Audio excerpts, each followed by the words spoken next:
For thousands of years, a figure has lurked deep within the collective subconscious of humanity. Born from ancient legends, he gradually evolved into this ultimate embodiment of evil. Initially, he was not a single entity, but rather a collection of dark traits from old gods and ancient myths throughout history. Once upon a time, he was seen as a god of nature, both worshipped and feared. However, as the shadow of a new faith spread, these once revered deities were twisted, demonized, and turned into malevolent beings. Early Christian leaders, in the process of evangelizing to pagan societies, began to weave a new narrative. The old gods were depicted as demons. Their once sacred symbols now became signs of darkness.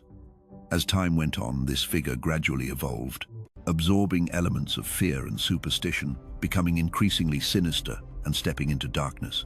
Explore this mysterious figure, from a revered deity to the terrifying transformation into the king of darkness.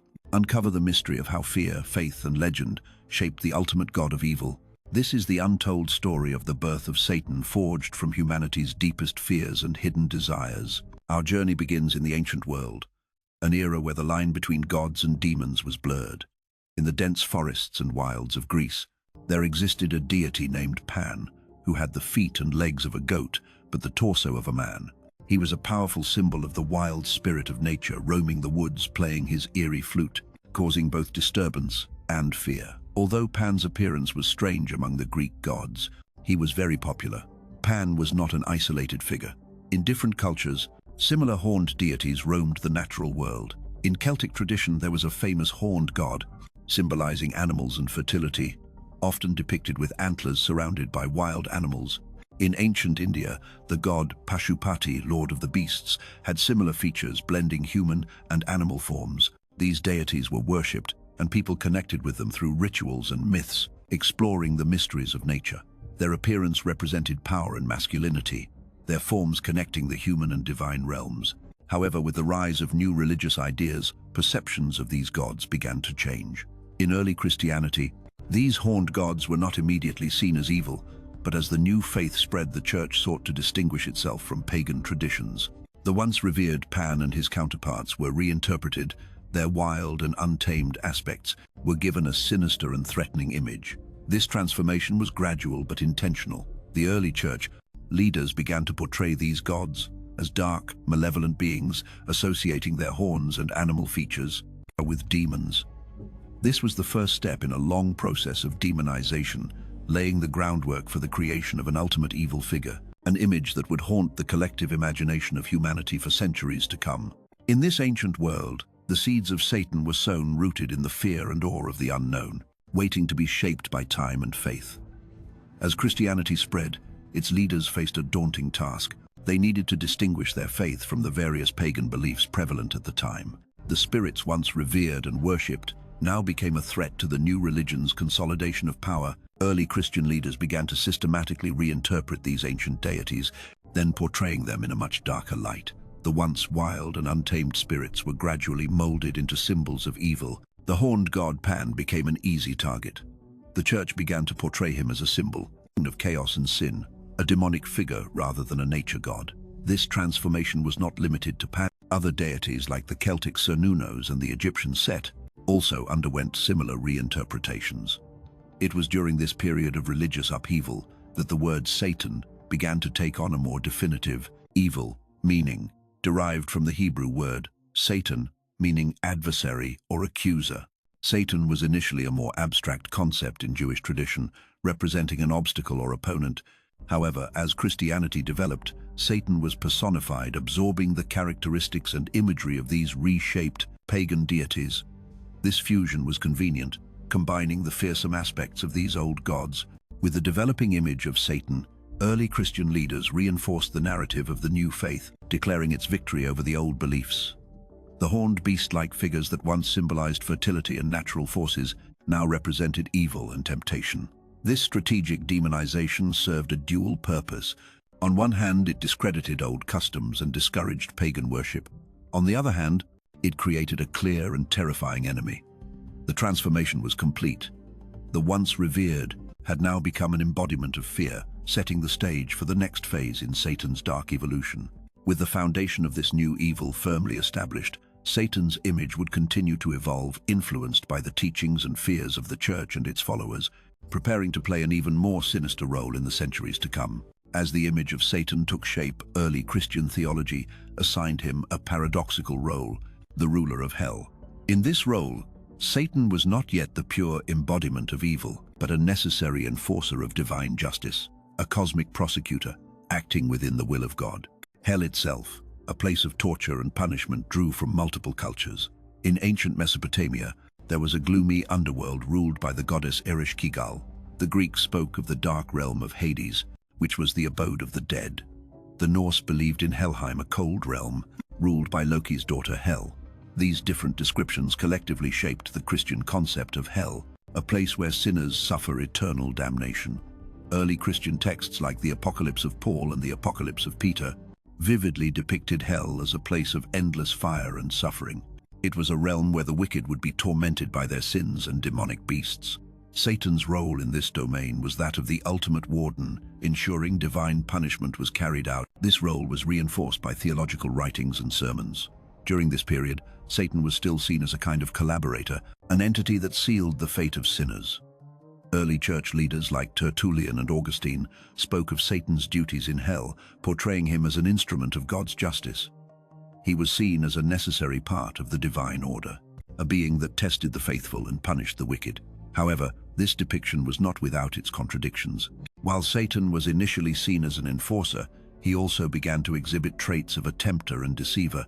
This duality made him both the punisher and the instigator of sin, further complicating his image in Christian theology. As the centuries passed, the image of Satan as God's assistant began to fade, and the focus shifted to his role as the ultimate adversary, an embodiment of chaos and evil. This shift would pave the way for Satan to become the personification of pure evil, a journey that would continue to evolve with human fears and beliefs. Down in the depths of hell, Satan's journey was far from over. The seeds of his darker, more malevolent role had been sown, ready to flourish in the minds of believers as the ultimate symbol of evil. As Christian doctrine solidified, Satan's role evolved under the scrutiny of church leaders and theologians. No longer just the warden of hell, Satan's identity shifted to that of the tempter and accuser, an adversary who relentlessly tempted souls to stray. Early church councils played a key role in this transformation. These assemblies of clergy and theologians debated and defined key elements of the Christian faith. It was during these councils that the image of Satan began to take on a more sinister dimension. At the Council of Nicaea in 325 AD, while primarily focused on the nature of Christ, the discussions indirectly influenced the perception of evil and Satan's role in the cosmic order. Theologians like Augustine further shaped Satan into the ultimate tempter. In his masterpiece, The City of God, Augustine described Satan as a fallen angel constantly trying to undermine God's creation. He portrayed Satan as a cunning deceiver whose primary goal was to corrupt humanity and challenge divine authority. Augustine's writings laid the foundation for a more complex and malevolent Satan whose influence permeated all aspects of human life. This transformation played a key role and was increasingly emphasized in teaching Satan's image as a tempter. Sowing seeds of doubt became more prominent. Satan's role as the heavenly prosecutor, testing and accusing humanity, was increasingly emphasized in church teachings. The image of Satan as a tempter and doubter became more advantageous, fueling the church's narrative of an ongoing spiritual battle between good and evil. Moving into the Middle Ages, this portrayal of Satan became even more pronounced. Theologians like Thomas Aquinas expanded on Augustine's ideas, further embedding the concept of Satan as a corrupter and adversary into Christian thought. Aquinas's Summa Theologica delved deep into the nature of demons and their interactions with humans, painting a vivid picture of Satan's malevolent activities. The Church's increasing emphasis on Satan's role as a tempter and accuser served a dual purpose. It reinforced the need for strict adherence to Christian teachings and moral codes, and provided a clear and terrifying enemy to unite believers against. The evolution of Satan's image not only shaped religious doctrine, but also influenced the broader cultural landscape, deeply embedding the fear of the devil into the collective subconscious. The Church's teachings successfully created a figure whose influence would cast a long shadow over humanity. This shadow would deepen in the centuries to come. The process of Satan's transformation from a mere tempter to a rebellious angel was heavily influenced by early Christian texts, among which the Book of Enoch and the Apocalypse played a key role embedding a vivid and terrifying image of Satan. into the fabric of Christian belief. The Book of Enoch, an ancient Jewish apocryphal work, tells a terrifying story of a group of fallen angels led by a primary traitor who descended to earth and corrupted humanity. This was increasingly emphasized in teachings Satan's image as a tempter sowing seeds of doubt became more prominent. In this book, Satan is depicted as the leader of these fallen angels who disobeyed God's command and were cast out of heaven. This imagery was shocking. A heavenly rebellion, a war in the celestial realm. Once glorious beings were now destined for eternal damnation. The Book of Revelation, written by John of Patmos, further solidified Satan's image as a powerful adversary. His apocalyptic visions depict a great dragon, an ancient serpent cast out of heaven to mislead the world. This text vividly portrays Satan not just as a fallen angel, but as a cosmic force of chaos and destruction. The dragon's expulsion from heaven and the ensuing battle between good and evil were dramatically described, reinforcing the narrative of Satan as a powerful enemy opposing God's will. Deeply rooted in the collective subconscious, the Church's teachings successfully created a figure whose influence would cast a long shadow over humanity, a shadow that would deepen in the centuries to come. He was no longer just an accuser or tempter, but a powerful angel who dared to challenge the divine order. This rebellion was not just a past event, but an ongoing struggle, an eternal war between the forces of light and darkness. And this darkness, Satan's transformation from a mere tempter to a rebellious angel, was heavily influenced by early Christian texts, among which the Book of Enoch and the Apocalypse played a key role, embedding a vivid and terrifying image of Satan into the fabric of this Christian belief. The Book of Enoch, an ancient Jewish apocryphal work, tells a terrifying story of a group of fallen angels led by a primary traitor who descended to earth and corrupted humanity. Although not part of the biblical canon, its story resonated in early Christian thought. In this book, Satan is depicted as the leader of these fallen angels who disobeyed God's command and were cast out of heaven. This imagery was shocking, a heavenly rebellion, a celestial war, once glorious beings now destined for that eternal damnation. The Book of Revelation, written by John of Patmos, further solidified Satan's image as a powerful adversary. His apocalyptic visions depict a great dragon, an ancient serpent, then cast out of heaven to mislead the world. This text vividly portrays Satan not just as a fallen angel, but as a cosmic force of chaos. And this destruction, the dragon's expulsion from heaven, and the ensuing battle between good and evil were dramatically described, reinforcing the narrative of Satan as a powerful enemy opposing God's will. These early texts did not just describe a malevolent figure, but wove a story of rebellion and fall, giving Satan this complex and terrifying identity. He was no longer just an accuser or tempter, but a powerful angel who dared to challenge this divine order. This rebellion was in fact not just a past event, but an ongoing struggle, an eternal war between the forces of light and darkness. The Book of Enoch and the Apocalypse also introduced elements of pride and ruin, representing the ultimate sin of arrogance, a stern warning against defying divine authority. Satan is depicted as the leader of these fallen angels who in fact disobeyed God's command and were cast out of heaven, the embodiment of all evil and corruption. This merger had a significant impact on Christian faith, described in detail and dramatically. Milton's Lucifer is a complex character, not just a bestial tormentor, but a tragic figure of great power and ambition who ultimately failed.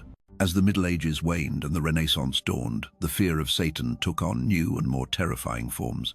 This fear found its most intense expression in witch hunts and the Inquisition, depicting a great dragon, an ancient serpent then cast out of heaven. It eventually expanded its scope to include witches and those accused of practicing these dark arts. The fear of Satan was in fact the driving force behind these persecutions. Church authorities believed heresy and witchcraft were direct results of Satan's influence. The belief that Satan could control human bodies and minds fueled the paranoia. Among these dark entities, one name stands out: Beelzebub, often called the Lord of the Flies, and the ensuing battle between good and evil was dramatically described.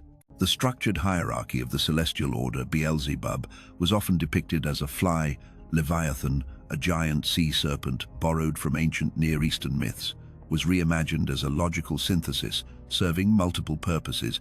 It reinforced a structured struggle against evil seen as a continuous battle. In Satan's army of tempters, the serpent holds a particularly interesting position, contrasting with mainstream Christian depictions. Gnosticism, a variety of mystical traditions that flourished in early Christianity, often viewed the material world as a flawed creation, the work of a lesser evil god. In this framework, the serpent in Eden was not there to mislead humanity, but to reveal hidden truths. To the Gnostics, the serpent was a symbol of knowledge and enlightenment, encouraging Adam and Eve to awaken their inner divine spark and seek liberation from the bondage of this material world. The eternal war between forces, the Book of Enoch and the Apocalypse, also introduced elements of pride and ruin, suggesting that Satan's influence would ultimately culminate in a catastrophic confrontation. This apocalyptic vision permeated Christian teaching, shaping Satan as the ultimate enemy who would challenge the faithful at the end of days. These writings left an indelible mark on the Christian imagination, shaping the perception of Satan for centuries. They provided a narrative framework that gradually transformed Satan from a marginal figure into a central character in the Christian story, the adversary, a rebellious angel whose defiance would echo throughout the ages. As we enter the Middle Ages, Satan's image underwent a dramatic transformation. He was no longer just a fallen angel or celestial enemy, but became a monstrous embodiment of pure evil. This transformation elicited a strong reaction in the art and literature of the time. Satan was depicted in increasingly grotesque and terrifying forms. Medieval art, with its vivid and often disturbing imagery, played a key role in shaping this image of Satan. Paintings, sculptures, and illuminated manuscripts depicted him as a monster with horns, claws, and a sinister grin. These images were designed to evoke fear and disgust, presenting Satan as a terrifying creature, lurking in the shadows, always ready to ensnare the unsuspecting, like Giotto. Giotto's famous fresco in the Scrovegni Chapel depicts Satan as a huge, terrifying beast, devouring sinners in hell. It was a vivid reminder of the eternal consequences of sin. Apocryphal texts and folklore enrich Satan's image, combining biblical stories with local legends and superstitions. Tales of demonic pacts, possessions, and witches colluding with the devil permeated the culture. The Malleus Maleficarum, a treatise on witchcraft written in the late 15th century. The book portrays Satan as the architect of witchcraft and darkness, a mastermind orchestrating a vast network of evil across the globe. These stories and depictions were not just artistic expressions, they also served a didactic purpose. By casting Satan as the ultimate villain, they reinforced the Church's teachings and moral codes. The Church emphasized the dangers of sin and the necessity of maintaining piety. The fear of Satan and his minions was a powerful tool for maintaining order and obedience within the Christian community. The influence of folklore also contributed to the development of Satan's character. Legends of demonic encounters, possessions, and exorcisms were widespread, adding layers of terror and mystery to his image. These stories were passed down through generations, solidifying Satan's image as the ultimate evil, a being whose very existence threatened souls. Soon, Satan was no longer just a rebellious angel, but the embodiment of a vast evil. This image would continue to evolve, shaping the fears and beliefs of future generations as Satan's narrative intertwined with the darkest corners of the human imagination. The developments of the Middle Ages saw Satan's image continue to evolve, intertwining with another ominous figure in Christian theology, Lucifer.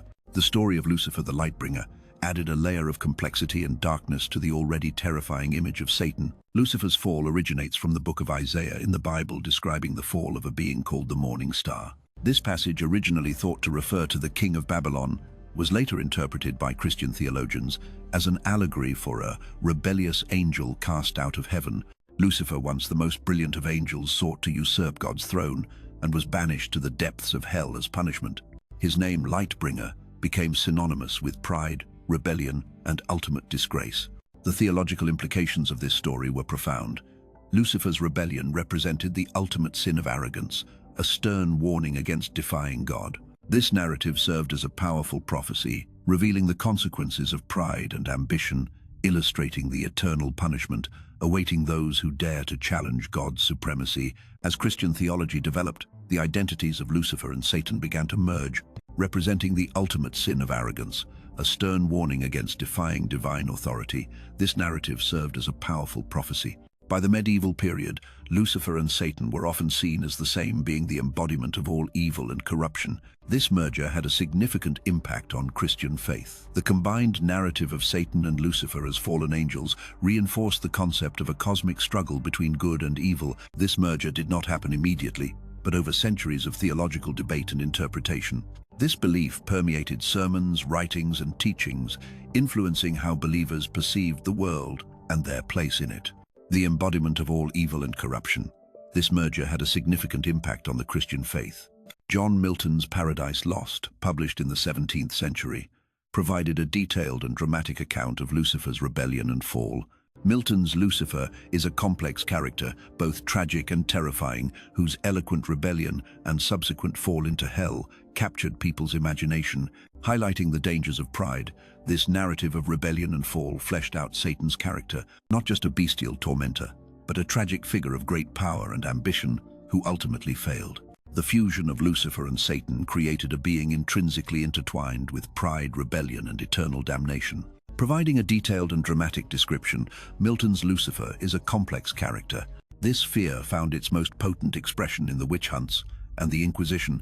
This was indeed a dark chapter in history. The Inquisition, established by the Catholic Church in the 12th century, was driven by belief in demonic possession and satanic influence, not just a bestial tormentor, but this tragic figure of great power and ambition who ultimately failed. The fear of Satan was the driving force behind these persecutions, as church authorities believed witchcraft was a direct result of satanic influence. As the Middle Ages waned and the Renaissance dawned, the fear of Satan emerged in new and more terrifying forms. This fear found its most potent expression in the witch hunts and the Inquisition, which were indeed dark chapters in history. Driven by the belief in demonic possession and satanic influence, the Inquisition was established by the Catholic Church in the 12th century. It served to enforce religious orthodoxy, initially focusing on Christian heresy, but eventually expanded. It served to enforce religious orthodoxy, initially focusing on Christian heresy, but eventually expanded. This was the driving force behind these persecutions, as church authorities believed heresy and witchcraft were direct results of satanic influence. This was the driving force behind these persecutions, as church authorities believed heresy and witchcraft were direct results of satanic influence. And those who engaged in these activities were believed to be in league with the devil himself, from the 15th to the 17th century. The notorious witch hunts that swept across Europe were filled with paranoid and hysterical accusations. Accusations of witchcraft were often based merely on rumors and superstition, yet the consequences were deadly, as women and men were sometimes accused of colluding with Satan, casting spells and performing dark rituals. These so-called witches were believed to have made a pact with the devil, exchanging their souls for supernatural powers. Trials were often based on dubious evidence and confessions extracted under torture. The Malleus Maleficarum, this treatise, published in 1487 by Inquisitors Heinrich Kramer and Jacob Sprenger, became the witch-hunting manual. It detailed the supposed signs of witchcraft and provided guidelines for identifying, interrogating, and punishing those accused of satanic activities. The fear of demonic possession also played a significant role in these events. Stories of people possessed by demons spread, adding to the atmosphere of fear. These stories often involved dramatic exorcisms where priests struggled to free the tormented from Satan's control. The belief that Satan could control human bodies and minds fueled the paranoia. The belief that Satan could control human bodies and minds fueled the paranoia. The impact of these events was profound, with tens of thousands executed often in cruel and horrific ways. The fear of Satan and his influence created an atmosphere of suspicion and violence where anyone could come under suspicion. This period of intense persecution left a lasting scar on the collective psyche, deeply embedding the fear of Satan and witchcraft in European culture. The evolution of Satan's image seen in the witch hunts and the Inquisition did not only affect religious beliefs, it also influenced social and legal practices, as the fear of demonic influence led to some of the darkest chapters in human history. This stemmed from the belief in the ever-present threat of demonic power. As the fear of Satan grew, so did the belief in a host of demons who followed his commands. Among these dark entities, one name stood out: Beelzebub, often known as the Lord of the Flies. Among these dark entities, one name stood out: Beelzebub, often called the Lord of the Flies. Beelzebub's origins can be traced to ancient times, when he was a god of the city of Ekron, worshipped by the Philistines. Known as Baal-zebub, meaning Lord of the Flies, he was a deity associated with fertility and agriculture. The transformation of Beelzebub into a powerful and malevolent demon marked his integration into the emerging hierarchy of hell. Medieval demonological texts, like the Lesser Key of Solomon and the Pseudo-Monarchia Daemonum, described Beelzebub as a high-ranking demon, second only to Satan himself. These grimoires detailed the roles and attributes of various demons, creating a structured hierarchy that mirrored the angelic celestial order. Beelzebub was often depicted as a fly or a monstrous figure, commanding legions of lesser demons and serving as Satan's chief lieutenant. Beelzebub's role in demonology went beyond his own power. He became a symbol of the Church's effort to merge various demonic figures into a unified concept of evil, a structured celestial order. This hierarchy, Beelzebub, was often depicted as a fly. Other demons like Asmodeus, Leviathan, and Belial were also incorporated, each bringing their own unique traits and mythological backgrounds. For example, Asmodeus, originally from Persian mythology, was the demon of wrath and destruction. Leviathan, a massive sea serpent, was drawn from ancient Near Eastern mythology and reimagined as the demon of envy and chaos. Belial, whose name means worthless, transformed from a symbol of lawlessness in Jewish scriptures into a powerful embodiment of impurity and evil.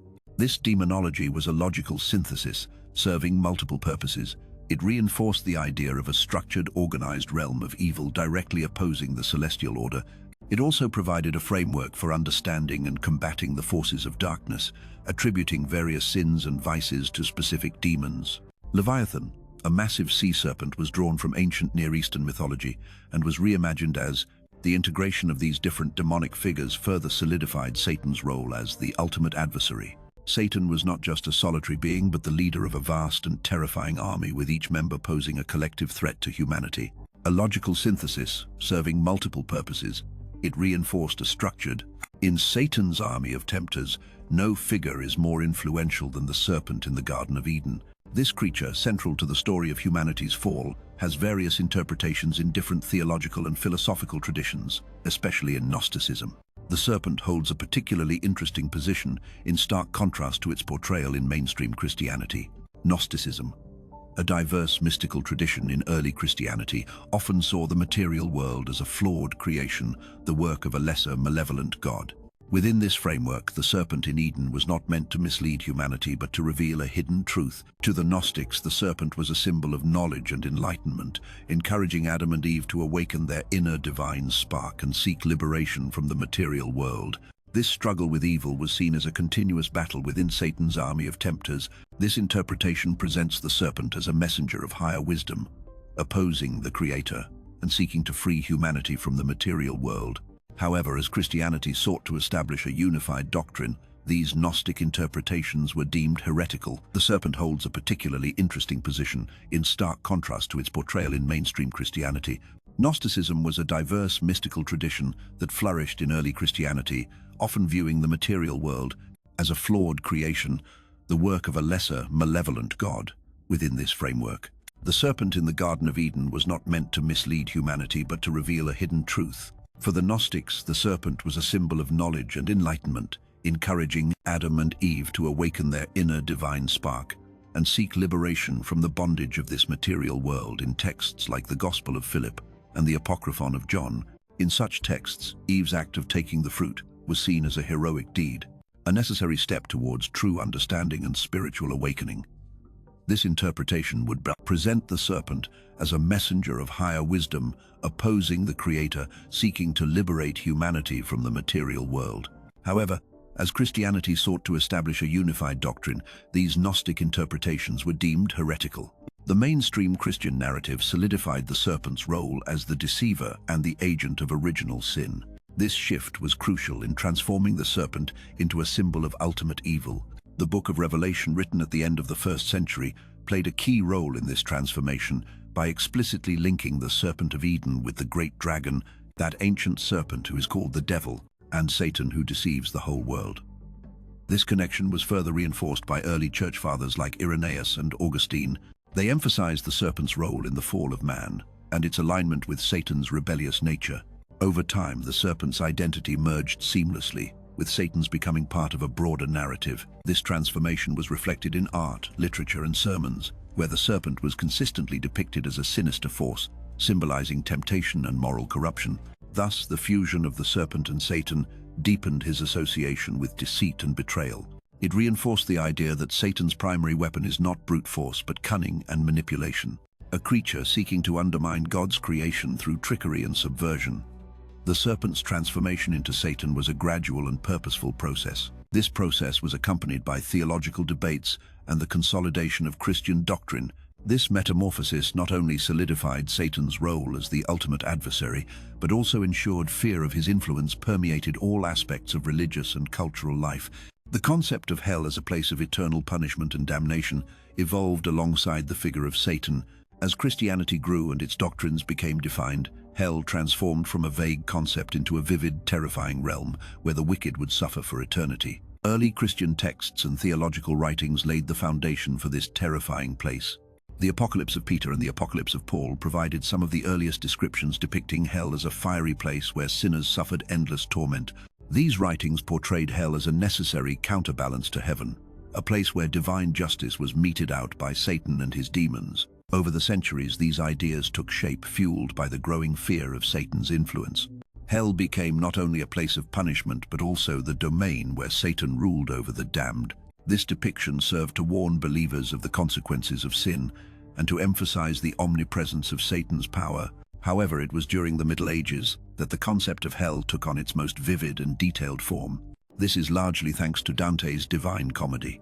The first part, written in the early 14th century, details the 9 circles of hell, each for a different type of sinner. Guided by the Roman poet Virgil, Dante travels through these circles, witnessing the horrific punishments awaiting those who defied divine law. Dante's hell is a meticulously organized place of suffering where poetic justice is meted out. This is largely thanks to Dante's, for example, the Divine Comedy, which Dante wrote in the early 14th century. In the lowest circle reserved for traitors, Satan himself is imprisoned in a frozen lake, a 3-headed beast, eternally gnawing on traitors. Dante's vivid and imaginative depiction of hell had a huge impact on the popular imagination. The terrible punishment awaiting those who defied divine law. Dante's hell is a meticulously organized place of suffering. The detailed, horrific descriptions of punishment in Inferno solidified hell's image as a place of unimaginable suffering. The idea of punishment, for example, the gluttonous are forced to lie in a ceaseless, icy rain, a terrifying evil figure who delights in tormenting the damned. This depiction deeply resonated with the medieval psyche, endlessly fighting each other. In the lowest circle for traitors, Satan himself is imprisoned in a frozen lake. The concepts of hell and Satan became inextricably linked, mutually reinforcing the fear of each other. But his work transcended its literary origins, influencing art, literature, and religious thought for centuries. In the complex mythology surrounding Satan, one of the most fascinating aspects is his connection to the morning star. This word holds rich historical and mythological significance, giving us a glimpse into the complex evolution of Satan's identity, a terrifying evil figure who delights in tormenting the damned. This depiction, the morning star, has captured the attention of cultures around the world, each interpreting this celestial body through their own myths and beliefs. This luminous object was both worshipped and feared. In ancient Mesopotamia, the morning star was associated with the goddess Inanna, later known as Ishtar, a complex deity of love, war, and fertility, embodying the duality of creation and destruction, but a vividly imagined reality with Satan at its center, embodying ultimate terror. Similarly, the Greeks and Romans personified the morning star as gods such as Phosphorus and Lucifer, holding rich historical and mythological significance, giving us a glimpse into the complex evolution of this identity of Satan. The term morning star originated in ancient times, referring to the bright planet Venus appearing in the sky at dawn. The morning star attracted the attention of cultures worldwide. In Roman mythology, Venus was the goddess of love and beauty, symbolizing both the allure and danger of desire. This luminous object was both worshipped and feared in ancient Mesopotamia. The morning star was associated with the goddess Inanna, later known as Ishtar, a complex goddess. She presided over love, war, and fertility, embodying the duality of creation and destruction. Inanna's descent into the underworld and subsequent return was seen as an allegory for the morning star's disappearance and reappearance in the sky, a cycle of death and rebirth. Similarly, the Greeks and Romans personified the morning star as gods, such as Phosphorus and Lucifer. Phosphorus, meaning light-bringer, was a minor deity, symbolizing the dawn in Roman mythology.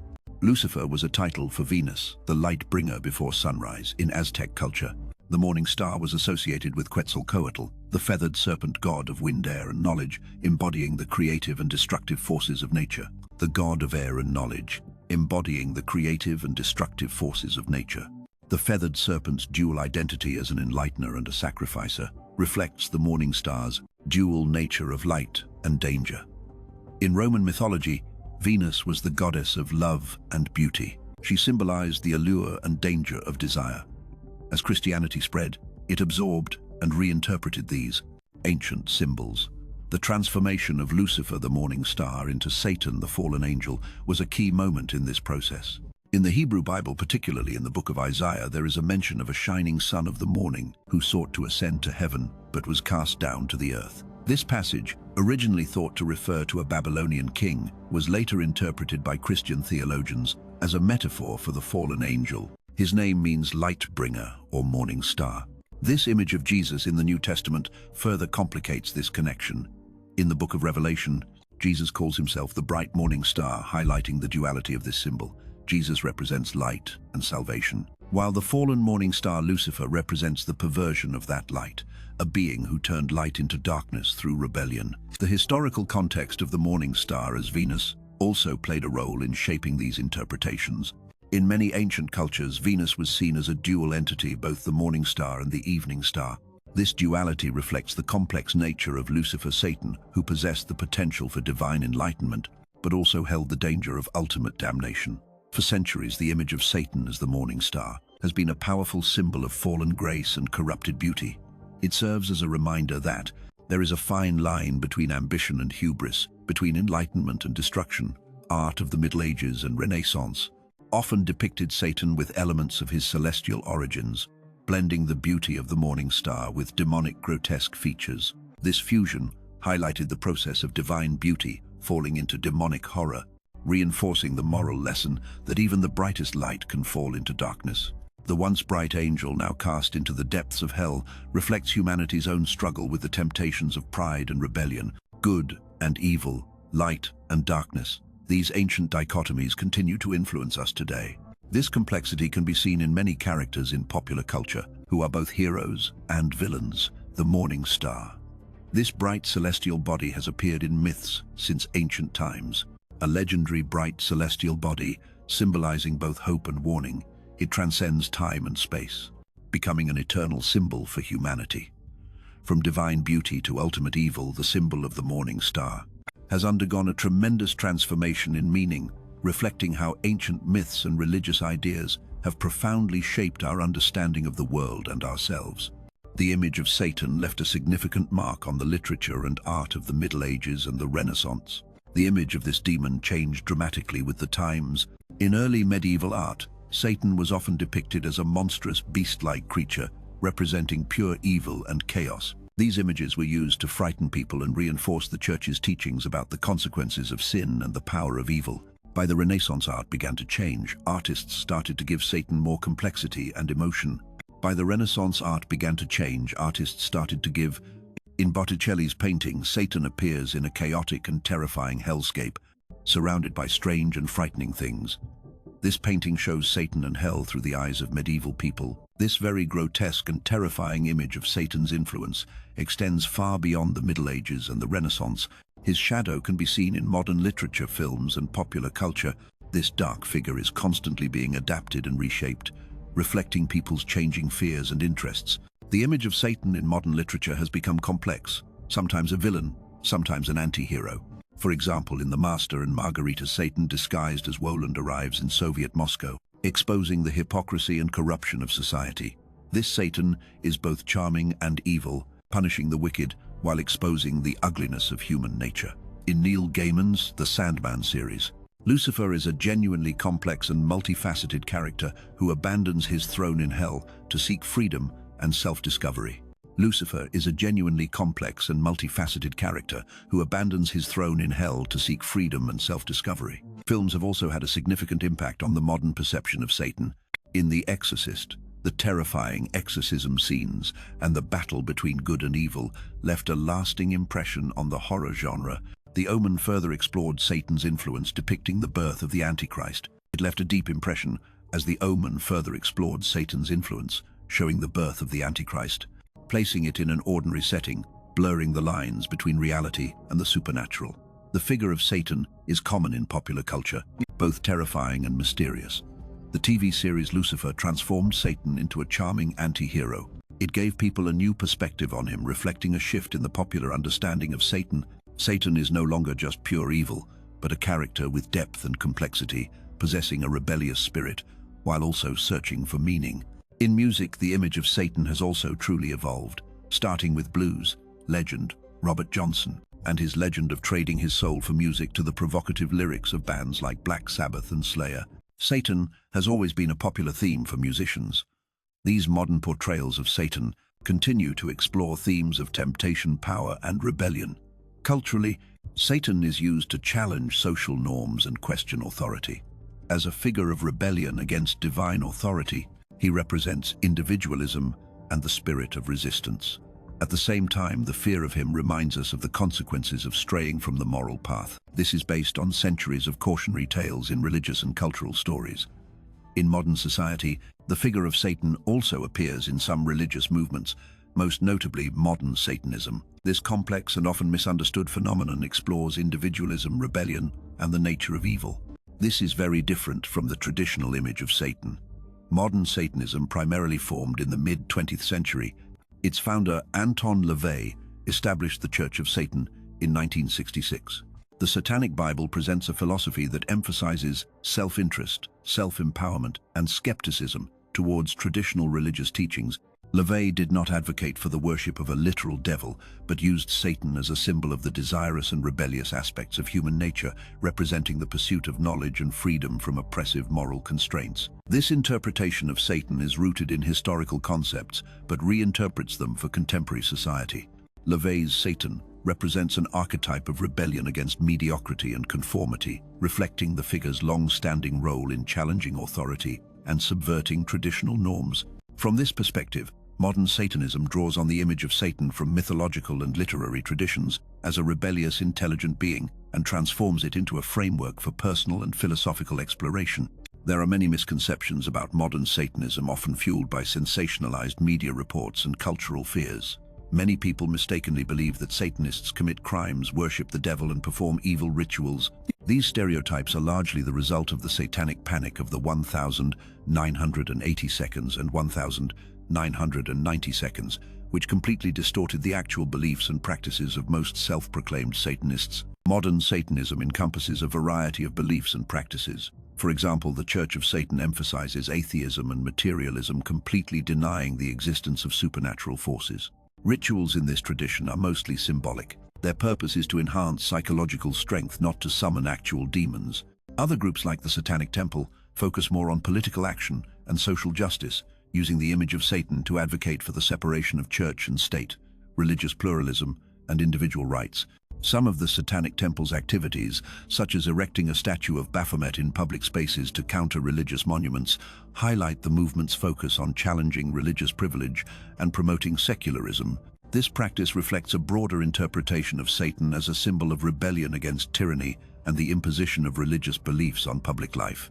Understanding modern Satanism requires distinguishing between myth and reality. While the figure of Satan remains a powerful symbol, the actual practices and philosophies of modern Satanists are often far from the popular image of evil. Instead, they reflect a continuation of Satan's role as a challenger of norms and a seeker of knowledge reinterpreted for contemporary society and ethics. On this topic, modern Satanism, with its diverse expressions and emphasis on individual freedom, continues to provoke thought and controversy, proving the enduring power of the satanic image and its ability to inspire interpretations and movements. In exploring the true nature of modern Satanism, we discover a complex and multifaceted tradition that both respects and redefines the legacy of one of history's most controversial figures. Satan, a figure full of darkness and mystery, has undergone a profound evolution over the centuries, from an ancient adversary and rebellious fallen angel to the ruler of hell and the ultimate symbol of evil. The image of Satan has been continuously shaped and reshaped by religious, cultural, and social influences. Satan represents humanity's deepest fears, the embodiment of sin and temptation, yet he is also a mirror, reflecting our own growth in morality, power, and rebellion. Satan's continued presence in our stories, art, and beliefs highlights his role as a powerful archetype that continues to challenge and fascinate people. The perception of Satan is in some ways still evolving. To some, he remains a terrifying figure, a warning against straying from the righteous path. To others, he is a symbol of rebellion and individuality challenging the status quo. This duality ensures Satan's continued relevance, making him a compelling character who adapts to changing cultural and belief trends. The legend of Satan is a testament to the power of stories and the human need to personify fear and desire. His image, shaped by centuries of teachings and beliefs, continues to captivate and provoke, remaining a dark figure forever, lingering at the edge of our imagination. While the figure of Satan remains a powerful symbol, the actual practices and philosophies of modern Satanists are often far from this popular image of evil. Instead, they reflect a continuation of Satan's role as a challenger of norms and a seeker of knowledge reinterpreted for contemporary society and ethics. Modern Satanism, with its diverse expressions and its emphasis on individual freedom, continues to provoke thought and controversy. It proves the enduring power of the satanic image and its ability to inspire interpretations and movements. In exploring the true nature of modern Satanism, we discover a complex and multifaceted tradition that both respects and redefines the legacy of one of history's most controversial figures. Satan, a figure full of darkness and mystery, has undergone a profound evolution over the centuries. From an ancient adversary and rebellious fallen angel to the ruler of hell and the ultimate symbol of evil, the image of Satan has been continuously shaped and reshaped by religious, cultural, and social influences. Satan represents humanity's deepest fears, the embodiment of sin and temptation, but at the same time, he is also a mirror, reflecting our own growth in morality, power, and rebellion. Satan's presence in our stories, art, and beliefs highlights his role as a powerful archetype that continues to challenge and fascinate people. The perception of Satan is in some ways still evolving. He remains a terrifying figure, a warning against straying from the righteous path. To others, he is a symbol of rebellion and individuality, challenging the status quo. This duality ensures Satan's continued relevance, making him a compelling character who adapts to changing cultural and belief trends. The legend of Satan is a testament to the power of stories and the human need to personify fear and desire. His image, shaped by centuries of teachings and believers, continues to captivate and provoke people, becoming a figure that will forever linger as a dark figure at the edge of our imagination. A dark figure at the edge.